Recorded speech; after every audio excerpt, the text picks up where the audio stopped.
What's up, guys? Matt Brown here, lines.com. Let's talk a little PGA Championship, shall we? Now, before we get started, everything we do absolutely free here. So hit that pause button, go down, hit the subscribe, go in, maybe leave a comment. Let us know what you're thinking about this event. We really do appreciate everything you got going on. Thumbs up on that thing. And if you want to ring the bell, you can do that too. Going to get some really good content from the golf side of things. You're going to get everything from the NFL to the NBA to Major League Baseball. Everything absolutely free here on the channel. So that'll be it. Last time I say it, but do appreciate it. And of course, if you have any questions, leave them in the comment section. We'll go in and take a look at those as well.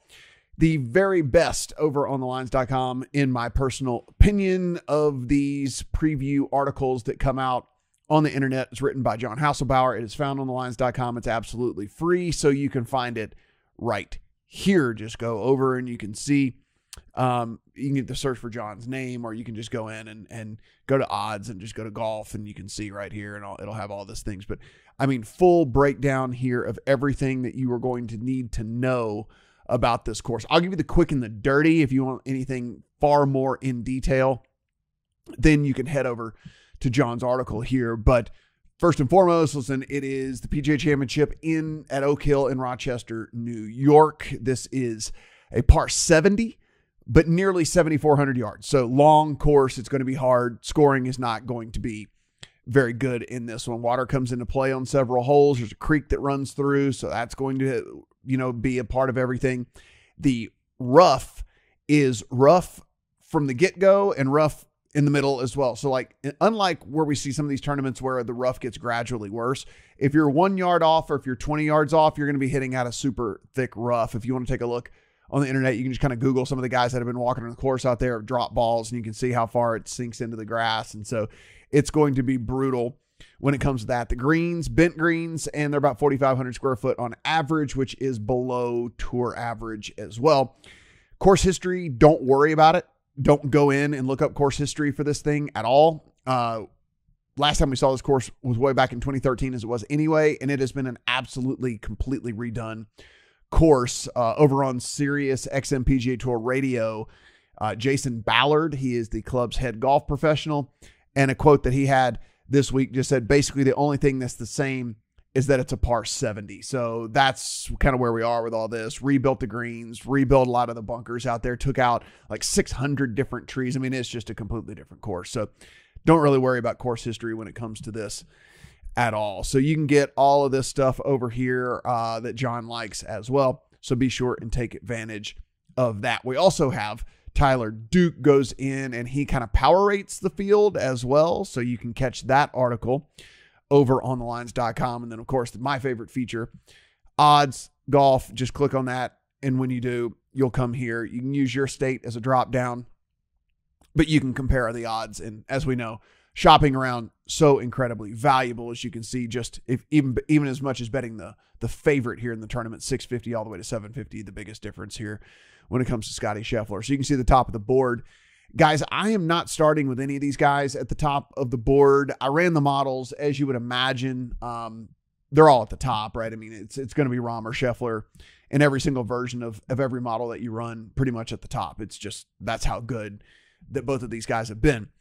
Rory had gotten as high as 18-1 early Tuesday and now bet back down to 14. So there was some drift on Rory, but he is back down to the third betting favorite in the event. Xander Schauffele comes in as the fourth betting favorite, and that's where I started my card. I got a number a little bit better than this, but 17-1 is still very playable on Xander. Whenever you go in, there's one guy that shows up inside the top 15 in just about every single one of the stats that I found that mattered this week, and that was Xander Schauffele. And not only that, a lot of those categories, he's actually inside the top 5 or 6. And so, listen, he doesn't do anything super awesome. He just does everything very, very, very good. And so with that combination of being a completely well-rounded player, Xander Schauffele, in just my opinion, is just incredibly elite. So I did start the card with him.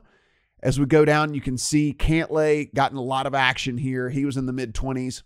You can see as low as 16 in the market on Cantlay. Brooks Koepka all the way down from 50. So that is what we've been getting on him. I mean, the money's been flowing in on Koepka.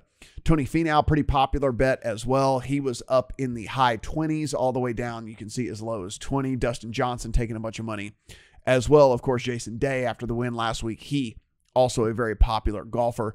About as high as we're going to see Justin Thomas sitting at 30-1. Cam Young also as well. Vic Hovland sitting there about 35. Best number you're going to find. Same with Morikawa and Fitzpatrick.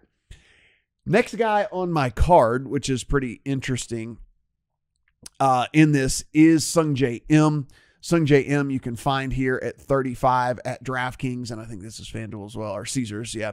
So you can find Sungjae at 35. If you want to talk about a guy that just does every single thing well every single week whenever he walks out, that is Sungjae Im. And this is a guy that, listen, for me, I was probably up until 12 hours ago was probably just going to play him in placement markets. But, listen, the more I got to thinking about it, the thing with Jason Day, right? It was like this, we saw the trend of Jason Day starting to play better, and then it culminated in a victory, right? Like we started to see some of these guys. Wyndham Clark was playing a whole bunch better, and then it culminated in a victory as well for him. And so I'm to that point here with Sungjae, and I just don't want to miss out on Sungjae finally getting across the, basically the winner's circle here in one of these events in which we're, really, now I did go over to Korea and won last week, but I mean, it was against the weakest field ever. He was like less than 3-1 to win the event, but Sungjae has just been exactly what we've been looking for. Just been a guy's a fairway finder, elite with the irons. He's good around the green. There's everything that we're kind of looking for from a solid player. And by the way, if you look at Sungjae, when I say walking, top 20 machine, just a print factory when it comes to that, you go back, Players Championship T6, WGC T17th, Masters T16, RBC Heritage T7, Zurich, he was 6th, Wells Fargo T8, Waste Management, he was T6, Farmers T4. I mean, the guy is he's just a walk-in top 20. And I invested pretty heavily in him in the top 20 market, but I did go ahead and throw an outright in there as well. I had a numbers grab play on Cam Smith. I'm here in Vegas. Circus Sports has some juicy numbers sometimes on the outright market. And so I got a 45-1 on Cam Smith. At 35, listen, I'm not going to talk you off of playing Cam Smith. He did actually compete last week on the Live Tour, which there were some questions whether he even really wanted to play golf anymore. It's just, now that you're getting the guaranteed paycheck, we know that dude loves to go and fish and do all the other stuff and doesn't really have to practice if he doesn't want to anymore. But, he went out and showed that he's still pretty elite, even though the course isn't all that tough. And so I grabbed a 45-1, just basically prove it to me that you don't want to play golf anymore. That being said, 35, I don't think is the worst thing in the world. And, we'll find out. Maybe he's a guy that we just never want to bet again after this. But I did take that number on him. I have a placement market bet on Tyrrell Hatton. I know there were some people out there and some people that I respect actually that were going to play Tyrrell in an outright fashion. Not really for me, is not really how I'm going to play him, but I do have him in placement market bets. My next outright play is Max Homa. You can see as high as 45-1. And listen, I get it. Everyone talks about Max Homa, and Max Homa can't get it done in the majors. And, okay, I guess. I mean, what does this guy really have to prove? He's gone out and he's won. He's won on difficult courses. He's won against super deep fields as well. Now, has he got it done? He hasn't got it done yet. But I mean, we've had a new major winner every single year except like 2 for the last 20 years. And so Max Homa's game certainly fits this. He does everything well. Now, he's not the longest guy off the tee, which I do want driving distance this week. I was emphasized a ton of that. But he's long enough, and he does everything else really, really good. Super great around the greens, which you're going to miss greens. They're small. There's likely to be some wind. So I want some guys that can do some magic around the green, scramble pretty well. Max Homa fits that for me. As we go down, the next guy on the card, Ricky Fowler, I have in placement markets. I don't have an outright on Ricky, but I did go ahead and put Ricky in a top 20 as well as a top 40 for Ricky Fowler. By the way, if you've just been kind of sleeping on Ricky Fowler, he's been one of the more consistent golfers on tour this year. And, I know for a while people were just kind of laughing off Ricky Fowler, but the dude went in, put in the work. And I think he looked around at his buddies and just didn't like the fact that he was the worst player out of all of those guys now. And so then let's go ahead now and talk about Ricky Fowler's, since October, right? T2, T34, T54, T11, T10, T20, T31, T13, 17th, T10, T15, T14. And that's T14 at the Wells Fargo, T15 at the RBC. We're talking T13 at the Players. We're talking T20 at the Genesis, T10 at the Waste Management. I mean, these are fields that have, real players in them. And Ricky Fowler's been doing it, man. Ricky Fowler's been getting it done. Love him in a placement market. If you wanted to bet him outright just because you want to root for him, hell, I get it. I'm okay with that. 66-1, obviously your best number you're going to find, but I love him for a top. I love him for a top 40. Love him for a top 10, top 20. Might even throw a top 10 in on Ricky Fowler before it's all said and done. Did throw in a Wyndham Clark outright here. You can see the best number by far over at DraftKings at 80-1. Wyndham Clark just went and got it done. Wyndham Clark is another one of those guys, kind of like Jason Day, kind of like some of these things that we're talking about where he is been trending in the right direction and it finally got him a win. But if you look, Wyndham Clark was 5th at the Valspar. He was 6th at the Punta Cana. He was 3rd at the Zurich. I understand that's a partnered event, but still, T27 at the Players, T34 at the Arnold Palmer, T10 at the Waste Management. The guy's just been playing well. He's just been there and finally got the win at the Wells Fargo against a good field. And you're going to give me 80-1 against a guy that has gotten to the winner's circle already and has a game that is trending definitely in the right direction. I'll go ahead and put Wyndham Clark in my account as well. Now, some of these other guys I did play that I don't have outrights on. Gary Woodland, although the number's all the way up to 100. Problem with Gary Woodland, he just doesn't putt very well. He's not going to gain on the field putting. And with that, it's just going to be very hard to win one of these events. And so for that reason, I don't have him as an outright, but I do have a top 40 on him. I think I put in a top 30 as well. Maybe it was a top 20 even on him.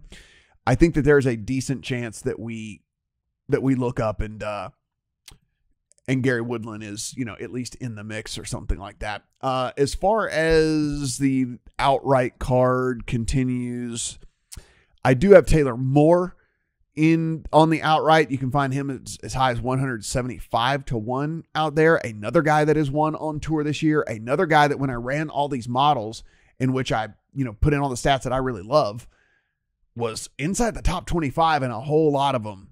A whole lot of the categories inside the top 25 in this field, in this super deep, super star-studded field, inside the top 25 in last 24, last 36 rounds at 150-1, where I got him is 175-1. It's out there on the market. I thought that was worth kind of throwing in there. Now, do I think he's going to win? No, but I'll have the ticket for a guy that, again, just the model says is much, much better than the price that's attached to his name. The last couple of guys that these are just bombs. Couple dollar bets. You're not going to find them show up in any models. You have to really go in and dig deep because they play the majority of their golf overseas. But Thorborn Olsen is a guy, and Yannick Paul is another guy. If you just want to have some super lottery tickets in there, and maybe they just give you a sweat on Sunday where you can kind of hedge off and make sure that you insure a bunch of money or something like that. For me, if you look, which was really weird as I started digging into these stats a little bit further, the reason they don't show up in models is because we don't have a complete profile of all of them. But over the last 24 rounds, if you sort this field by strokes gained tee to green, Yannick Paul is 3rd. Scotty Scheffler's 1st. Xander Schauffele's 2nd. Yannick Paul is 3rd in this entire field in strokes gained tee to green. Now, again, he's not playing in the same tournaments as these guys, et cetera. So I get all that. But at this massive, massive number that you can get him at, I'll go ahead and take it. Hopefully he's lingering around, on Sunday or something like that, and we can find a way to kind of hedge and make sure that we make some money. Of course, the live odds will be posted, and so we can go in and make sure that we're getting getting in good with all this. The other placement market bets I have: top 5 on Scotty Scheffler, top 10 on Jason Day and Ricky Fowler, top 20s on Sung Jae, Tyrrell Hatton, Gary Woodland, and top 40 on Taylor Moore and Yannick Paul. That kind of rounds out the card for me.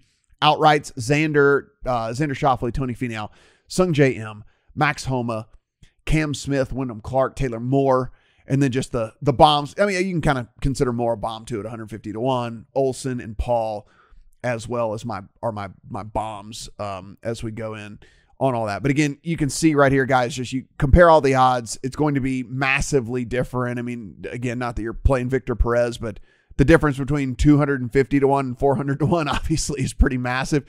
Here's Olsen that I was talking about. So look, 300-1, 550-1. Like that's the difference if you want to play these guys. So that's where you really, really, really want to make sure and shop around. Here's the Yannick Paul guide that I was talking about. You can see the low of 350-1. You can get 600-1 on him as well. So again, just be sure, utilize this tool over on thelines.com. It's free, and make sure that you're getting the best odds out there with all of those. Read John's article. It will be very awesome. It will also Tyler's power rankings. And then, of course, up here in this upper right-hand corner is the Discord. We'll be talking golf all the way up until tee off and actually well into the round on Sunday and talking live strategy and things like that. So click right there. Join us over in the Discord as well. Guys, good luck on all your bets for the PGA Championship.